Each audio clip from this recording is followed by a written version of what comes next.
Hello, everyone. It's me, Love Coach Tam, founder of the Wedded Bliss of Love Academy and Relationship Diversity Council.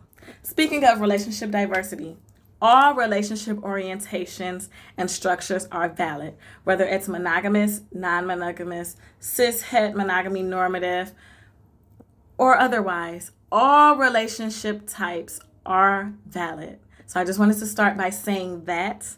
Now let's get into talking a little bit about relationship diversity. So more specifically, we're going to talk about the difference between a throuple and a Vee relationship. So let's start by defining what these relationships are. Now, a throuple and a Vee relationship do have something in common. They are both non-monogamous relationship types, and non-monogamous relationships are relationships between more than one person simultaneously with the consent of all parties involved. So there's no cheating, there are no secrets, no infidelity, there's no foul play. Everyone is consenting to being a part of this polycule. A polycule is a group of people that are connected through relationships. Now, let's get into these very two similar but also very different relationship types that both fall under the non-monogamy umbrella. Both a throuple as well as a Vee relationship, they are both relationships, non-monogamous relationships that include three people. Now, that is what they have in common. Let's talk about what those differences are. So a throuple, a relationship of three people. All three people are together. We have partner Q, partner R, and partner S. So what we know about this relationship structure is that person Q is with person R. They have a relationship. Maybe they both like to read. That's their bond. Reading is their bond, possibly.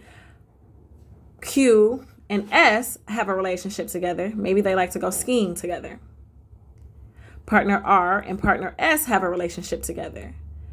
Maybe they like to watch movies together. And all three of them have a relationship together. Partner Q, R, and S, all together. They all like to cook together or something like that. So they all have their own individual thing that they do within their relationship. It's very important that you make space and time for each of your partners if you're going to be involved in relationships with more than one person, so that no one feels left out or neglected, like their needs are not being met. So here in this throuple example, there are four relationships between these three people. Well, how can there be four relationships if there's only three people? Because you have to count the relationship that each individual dyad is a couple of two people. So Q and R is a dyad. They have a relationship. So that's the first relationship. Q and S have a relationship.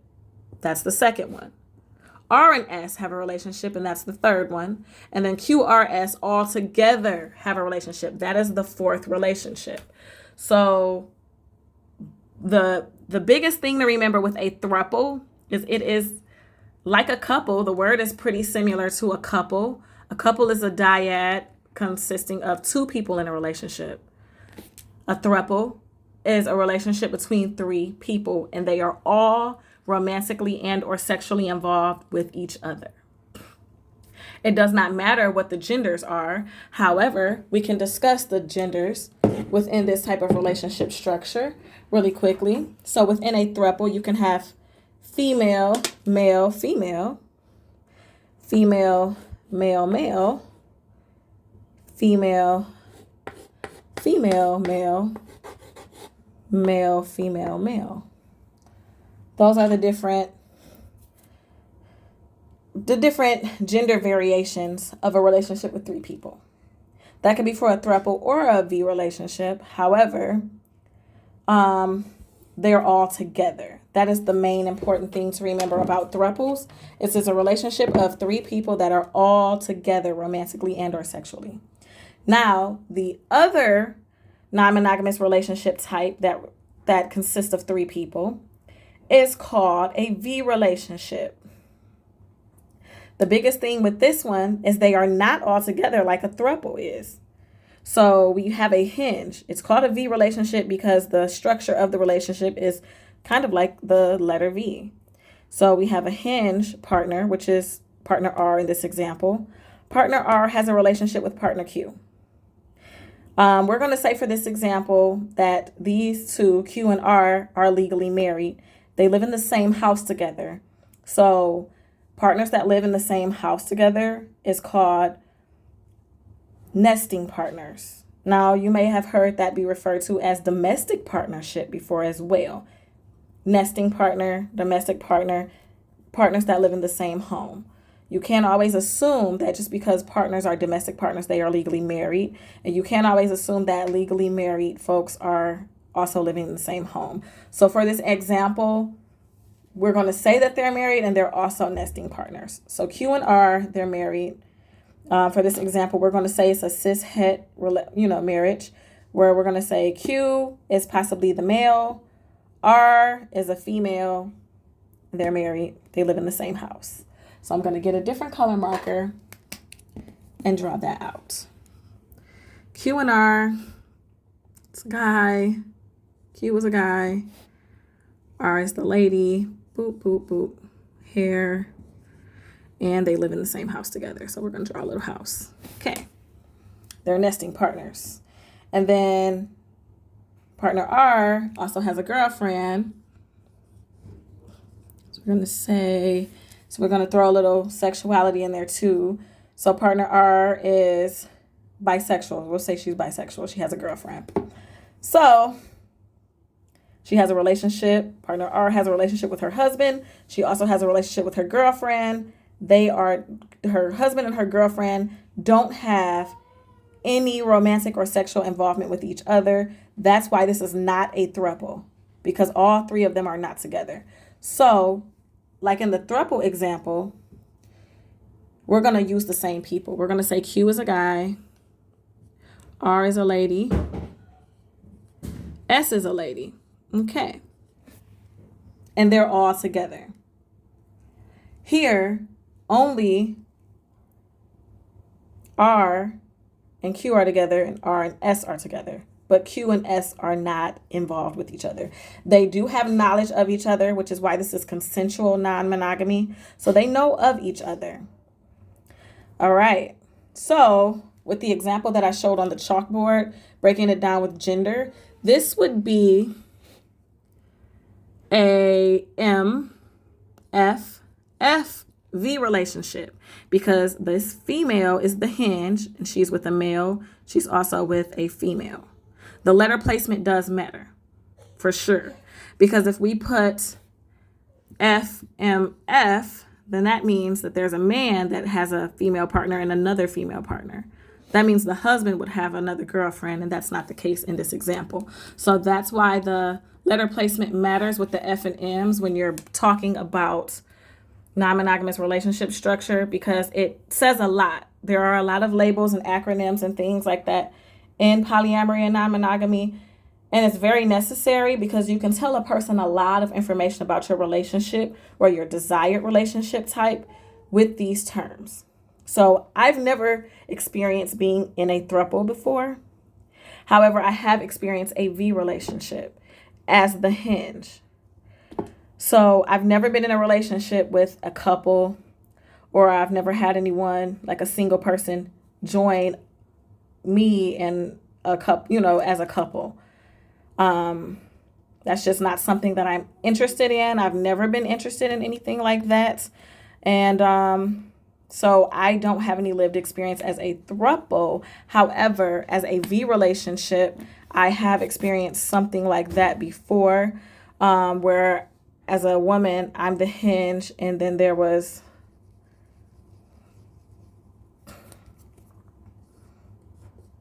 another male partner. So then this relationship structure would be MFM. And that is why the letter placement is important. So those are the differences between a throuple and a Vee relationship. So I hope those definitions helped. Now that I've broken down the difference between a throuple and a Vee relationship, I hope you understand those definitions as well as the examples. I did sprinkle a little bit of personal lived experience in there. Hopefully that helped you understand as well as, just put some real world spin on there. So now what I'm going to do is show an example of the different types of Vee relationships. There are different types. So, Vee relationships, here we go. You can have parallel, which means both of your partners have no interaction with each other.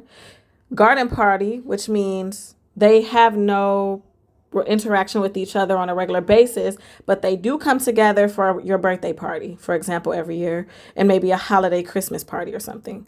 Kitchen table polyamory means that all partners hang out their friends. So say this guy name is Freddie, and he has a wife named Mary. He also has a girlfriend named Sue. Mary and Sue are not romantically or sexually involved with each other, but they are the best of friends. They all go to festivals and concerts together, and they all just have a good time. In the garden party polyamory situation, Mary and Sue, they only see each other on Freddie's birthday just to support him. They're cordial with each other, but they're not friends. It's like, hey girl, how you been since the last time I saw you?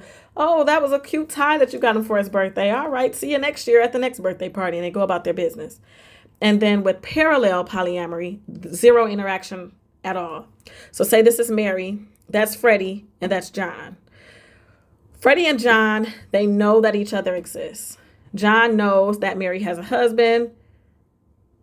Freddie knows that Mary has a boyfriend named John, but they don't wish to have contact with each other. They're not beefing. They just don't really wish to hang out around each other. So when Mary goes out with Freddie, that's their separate time. When she hangs out with John, that's their separate time. Down here in kitchen table polyamory, everybody's friends. So if Freddie hangs out with Mary, they have a fun time. Freddie hangs out with Sue, they have fun together. And then sometimes they'll all get together and they'll go bowling. So those are the different types of Vee relationships. Helps you understand the different types of non-monogamous relationships that involve 3 people. And I hope you've learned something today. And if you have any questions about how to navigate a non-monogamous relationship, you want to learn more about polyamory, you're in a polyamorous relationship and your polycule needs help to thrive and be healthy and happy, then you can always reach out to me. I am a certified relationship coach. We also do premarital counseling and we also officiate weddings. So we're all about love here, and we love love, so we coach all. We coach monogamous folks, non-monogamous folks, straight, trans, bi, gay, lesbian. We love love, so we coach and we marry all. So you can definitely reach out if you need to speak to a relationship coach about any type of relationship, whether you're married, not married, monogamous or non-monogamous, but we do specialize in consensual non-monogamy. And most of my experience is with Vee relationships. So that is not to say that I can't help other polycules or monogamous folks. I am able to help all. And so I'll just kind of show you around a bit. So being a wedding officiant, I have done plenty of weddings. And most of my weddings have been same-sex marriages. And being a certified premarital counselor and relationship coach, I have coached relationship structures and different types of relationships, couples, throuples, and polycules. So, like I said, if you need a relationship coach or a wedding officiant, definitely reach out to me. I'm Love Coach Tam here at Wedded Bliss, and you can reach me at 313-279-8009 or at weddedblissdetroit.com. Thanks for tuning in. Until next time, peace and spread love.